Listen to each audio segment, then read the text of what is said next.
Hello and welcome to the session on working with ASP.NET drop down list control। हमेशा की तरह इस video session को शुरू करने से पहले हम रीकैप करेंगे अपने प्रीवियस वीडियो सेशन का। प्रीवियस वीडियो सेशन में हमने एक बार फिर से फाइल अपलोड कंट्रोल को मल्टीपल फाइल्स अपलोड करने के पॉइंट ऑफ व्यू से डिस्कस किया कि अगर हम एक से ज़्यादा फाइल्स को एक साथ वेब सर्वर पर अपलोड करना चाहते हैं तो ये प्रोसेस हम ASP.NET में अपनी एप्लीकेशन के अंदर किस तरह से कर सकते हैं उसके बारे में हमने डिस्कशन किया था। तो आई होप कि आपको वो प्रोसेस और उसको इम्प्लीमेंट करने का पूरा तरीका जो है अच्छी तरह से समझ में आ गया होगा। आज के इस वीडियो सेशन में हम बात करेंगे ड्रॉप डाउन लिस्ट कंट्रोल की। तो कई बार हमारी ऐसी रिक्वायरमेंट होती है कि हमें कुछ आइटम्स को एक लिस्ट के रूप में अपने वेब पेज पर अवेलेबल करवाना होता है, तो उसके लिए हम ड्रॉप डाउन लिस्ट कंट्रोल का यूज़ कर सकते हैं। सबसे बड़ा जो फ़ायदा इस कंट्रोल को यूज़ करने का ये होता है कि कम जगह पर आप ज़्यादा से ज़्यादा आइटम्स को रिप्रेजेंट कर सकते हैं। जैसे अगर हम कंपैरिजन करें इस कंट्रोल का दूसरे कंट्रोल्स के साथ, तो नॉर्मली क्या होता है, जैसे रेडियो बटन्स और चेक बॉक्सेस के अंदर हमें अगर मल्टीपल वैल्यूज़ को इम्प्लीमेंट करना है तो हमें उतनी जगह की ज़रूरत पड़ती है उन आइटम्स को डिस्प्ले करने के लिए। लेकिन ड्रॉप डाउन के अंदर क्या होता है कि वो कंट्रोल तब तक अपने आइटम्स को अपीयर नहीं करता है जब तक कि हम उस पर क्लिक नहीं करते, वो हिडन रहते हैं। तो इस वजह से कंट्रोल सिर्फ एक छोटे से टेक्स्ट बॉक्स की जगह जितनी ही जगह घेरता है, और जैसे ही हम उसके राइट साइड में बने हुए एरो पे क्लिक करते हैं तो हमारे सामने उसकी पूरी लिस्ट जो उसमें आइटम्स की हमने ऐड कर रखी है वो हमें दिखाई देती है, और उसमें से हम अपनी चॉइस के अकॉर्डिंग आइटम चुन सकते हैं। तो एक टाइम में एक आइटम चुनने के लिए हम ड्रॉप डाउन लिस्ट कंट्रोल का यूज़ कर सकते हैं। तो इसके लिए हमें जो कंट्रोल प्लेस करने होंगे अपने वेब फॉर्म पर, उसमें हमें ड्रॉप डाउन लिस्ट कंट्रोल लगाना है, एक सबमिट का बटन, और तीसरा एक लेबल हमें प्लेस करना है।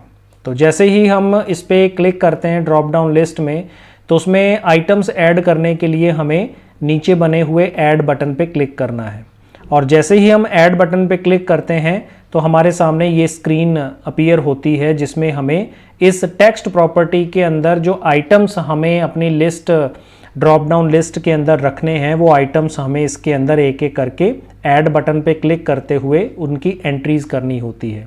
तो जिन आइटम्स को हम अपनी लिस्ट में रखना चाहते हैं, आप ऐड बटन पे इस प्रोसेस को रिपीट करते रहिए। ऐड पे क्लिक करते हुए टेक्स्ट प्रॉपर्टी के अंदर आप अपनी वैल्यूज़ लिखते रह सकते हैं। तो जब फाइनल आपके सारे आइटम्स ऐड हो जाएं और फाइनली आपको क्या करना है, ओके बटन पे क्लिक कर देना है। तो इसमें बैकएंड कोड के लिए हमें छोटा सा ऑप्शन लिखने की ज़रूरत है, छोटा सा इफ़ कंडीशन हमें लगाना है, ताकि अगर हम जो ऑप्शन हमने सेलेक्ट किया है, अगर आप वो जानना चाहते हैं कि आपने क्या ऑप्शन सेलेक्ट किया है, तो उसके लिए आप इफ़ कंडीशन का यूज़ कर सकते हैं। अगर आपकी ड्रॉप डाउन लिस्ट में सेलेक्टेड वैल्यू ब्लैंक है तो इसका मतलब कि आपने कुछ भी सिलेक्ट नहीं किया और डायरेक्टली आपने बटन पे क्लिक कर दिया है। तो मैसेज हमारे पास क्या आएगा, प्लीज़ सेलेक्ट योर क्वालिफिकेशन। और एल्स में क्या होगा, आपकी जो क्वालिफिकेशन आपने लिस्ट में से सेलेक्ट की है वो वैल्यू प्रिंट हो जाएगी। तो उसको आउटपुट के रूप में अगर हम देखें तो यहाँ पे इस तरीके से ये आउटपुट जो है वो जनरेट होता है। तो जैसे हमने लिस्ट में से पोस्ट ग्रेजुएट सेलेक्ट किया है, तो जैसे ही हम सबमिट पे क्लिक करते हैं तो हमें रिजल्ट में क्या मिलता है, your qualification is post graduate. तो इसको अगर हम प्रैक्टिकली इंप्लीमेंट करते हैं तो सबसे पहले तो हमें अपना डिज़ाइन फेज़ पूरा करना होता है। तो डिज़ाइन फेज़ के अंदर जैसे हमने पीपीटी के अंदर देखा कि हमने एक कंट्रोल लगाया हुआ है, तो वो कंट्रोल हमने प्लेस कर लिया ड्रॉप डाउन लिस्ट, और इसके राइट साइड में ये जो एरो है इस पर क्लिक करने के बाद हमें एडिट आइटम पर क्लिक करना होता है, और एडिट आइटम पर क्लिक करते ही हमारे सामने ये डायलॉग बॉक्स अपीयर होता है जिसमें हमें ऐड बटन पे क्लिक करके ये आइटम्स इसके अंदर एक एक करके ऐड करने होते हैं।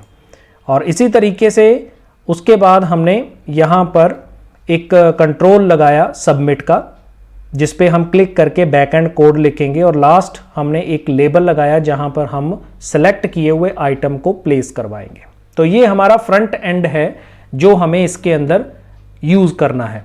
इसी तरीके से इसके बैकएंड की अगर अपने बात करें तो वो अपने बैक एंड कोड पे चलते हैं। बैक एंड कोड में हमें बटन क्लिक के इवेंट पर इफ़ कंडीशन को यूज़ करना है। तो इफ़ कंडीशन में हमने जो ड्रॉप डाउन लिस्ट कंट्रोल लगाया है उसकी सेलेक्ट आइटम्स या सेलेक्ट वैल्यू प्रॉपर्टी को चेक किया कि अगर वो ब्लैंक है तो हमें क्या करना है, लेबल 1 यहाँ पर लिखना है, लेबल 1 और योर क्वालिफिकेशन जो इसमें यूज़ होती है।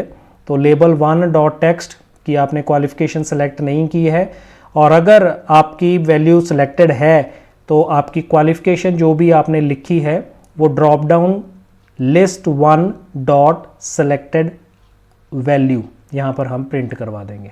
तो इसको सेव करने के बाद जैसे ही हम इस प्रोग्राम को रन करते हैं तो इसके एग्जीक्यूशन के प्रोसेस में जो 2 वैल्यूज़ हमने कोडिंग लिखी है कि अगर आपने कुछ भी सेलेक्ट नहीं किया और डायरेक्टली क्या किया कि आपने सबमिट बटन पे क्लिक कर दिए बिना कोई आइटम सेलेक्ट किए, तो हमें जो रिज़ल्ट मिलता है वो एक एरर मैसेज या कह लीजिए कि एक तरह से हमारे पास जो वैल्यूज़ आती हैं वो हमें रिज़ल्ट के रूप में मिलती हैं।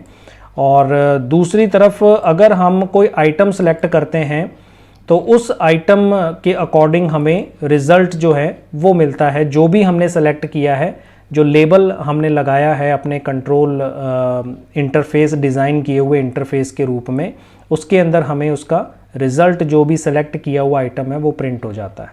तो यही एप्लीकेशन हमने इसमें डिज़ाइन की है, क्वालिफिकेशन को हमने पिकअप करवाया है।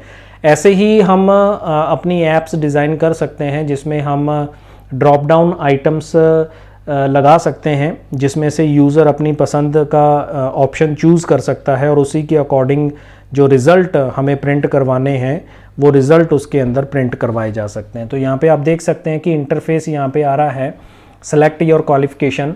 अगर हम कुछ भी सेलेक्ट नहीं करते हैं और सबमिट पे क्लिक करते हैं तो यहाँ पे आप देख सकते हैं क्योंकि हमने पहला आइटम जो है इसके अंदर सेलेक्ट कर रखा है तो इसमें योर क्वालिफिकेशन इज़ बिलो 10। और यहाँ पे अगर हम कोई भी आइटम सेलेक्ट करते हैं पोस्ट ग्रेजुएट और सबमिट पे क्लिक करते हैं तो यहाँ पे आप देख सकते हैं your qualification is post graduate. तो इस तरीके से हम जो भी आइटम PhD सेलेक्ट करते हैं तो यहाँ पे हमारे सामने जो आइटम जो भी हम सेलेक्ट करते हैं इस लिस्ट में से, जैसा कि आप देख सकते हैं कि इसमें जैसे ही हम इस पे एरो पे क्लिक करते हैं तो एक लिस्ट खुलती है, इसमें आप जितने चाहें उतने आइटम्स इसमें डाल सकते हैं। तो जो नॉर्मली हमने प्रीवियस वीडियो सेशंस में एक एक्सरसाइज आपके साथ शेयर की थी जिसमें हमने डेट ऑफ बर्थ सेलेक्ट करवाया था एक कैलेंडर के रूप में, आप उसकी जगह पर भी इसका यूज़ कर सकते हैं, जिसमें अगर आपको डेट ऑफ बर्थ यूज़र से सेलेक्ट करवानी है तो उसमें क्योंकि फ़िक्स वैल्यूज़ होती हैं, मंथ के लिए 1 से 31 तक के डेज़ सेलेक्ट कर दिए, मंथ के लिए 1 to 12 जनवरी से दिसंबर तक की वैल्यूज़ उसमें इनपुट करवा दी, और ईयर हम जो है वो पिकअप कर सकते हैं या टाइप करवा सकते हैं। तो ये मेथड भी यूज़ किया जा सकता है। तो ऑप्शंस हमारे सामने बहुत होते हैं, हम किसी भी ऑप्शन का यूज़ करके अपनी रिक्वायरमेंट्स को फुलफ़िल कर सकते हैं। तो आई होप कि ये कंट्रोल भी आप अच्छी तरह से समझ गए होंगे कि किस तरह से हम अपने एप्लीकेशंस के अंदर ड्रॉप डाउन लिस्ट कंट्रोल का यूज़ कर सकते हैं। तो एपिसोड नंबर 24 यहाँ पर हमारा समाप्त होता है। इसमें हमने ड्रॉप डाउन लिस्ट कंट्रोल के बारे में डिस्कशन किया। नेक्स्ट आने वाले वीडियो सेशन में हम ASP.NET ऐड रोटेटर कंट्रोल के बारे में डिस्कशन करेंगे, जो कि बड़ा ही यूज़फुल कंट्रोल है हमारी वेब एप्लीकेशंस के लिए, जिसमें हम जितनी बार भी पेज को रिफ़्रेश करेंगे एक नया ऐड जो है वो डिस्प्ले करवाया जा सकता है। तो अगला वीडियो बड़ा इंटरेस्टिंग होने वाला है, तो stay tune for next video. तो इस वीडियो में फिलहाल इतना ही। Thanks for watching, keep on learning with us, stay tune for upcoming videos and always stay blessed.